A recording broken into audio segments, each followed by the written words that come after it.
Good morning and welcome to today's episode of Transformed. You know, I'm going to talk a little bit about something that has come up recently, and not just one example, but in multiple examples. And I'll start like this. Anointing does not excuse bad behavior. Anointing does not excuse rude behavior. Anointing does not excuse degrading people.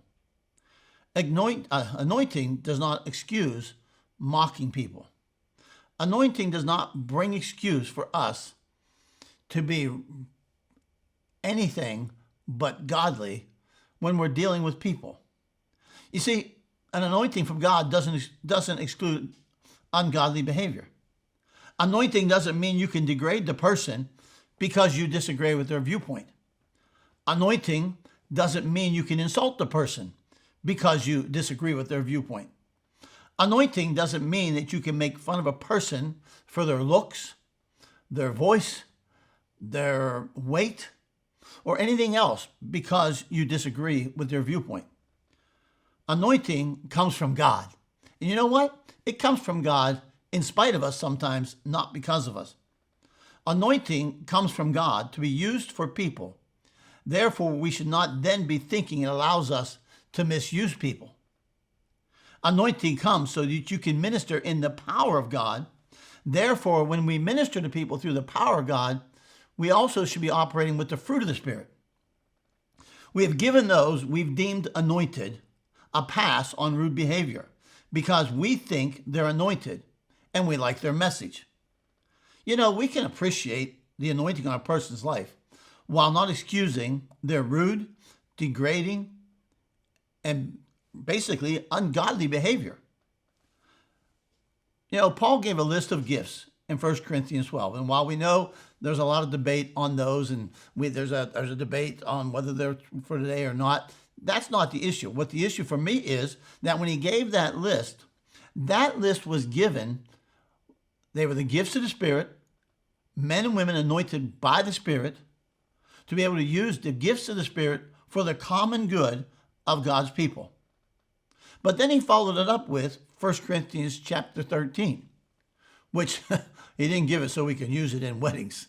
All right? He followed up all of those gifts and said, now let me show you the most excellent way. He said, if I speak in the tongues of men or angels, but I don't have love, I'm only a resounding gong or a clanging cymbal. He said, if I have the gift of prophecy and I can fathom all mysteries and all knowledge, and I have faith that can move mountains, but I don't have love, I'm nothing. If I give all I possess to the poor, and I give over my body to hardship, that I may boast, but I don't have love, I gain nothing.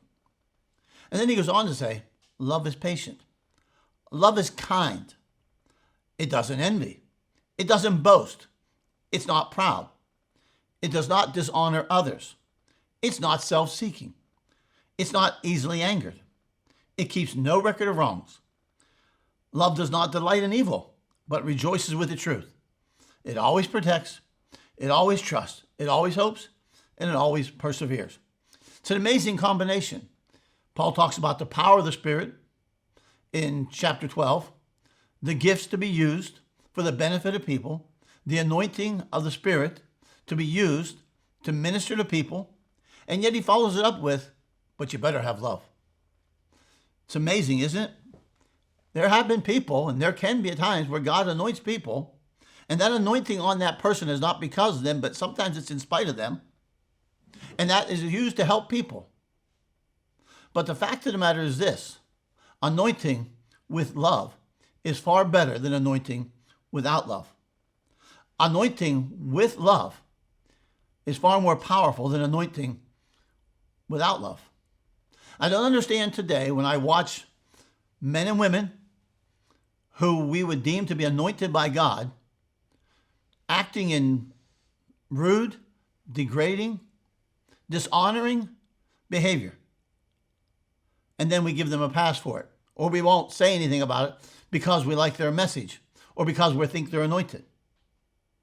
Paul said, love doesn't dishonor. Love is kind.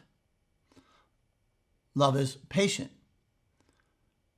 some of the behavior I've seen from those who are, quote, anointed has been anything but kind, anything but honoring, and anything but godly. Let us remember, anointing does not excuse bad behavior. Anointing does not preclude or exclude love. So let's remember, as we would hear our favorite preachers, listen to those that we may deem to be anointed, watch them. Let us also remember that their anointing, it comes from God, and it does not exclude bad behavior. And it does not excuse bad behavior.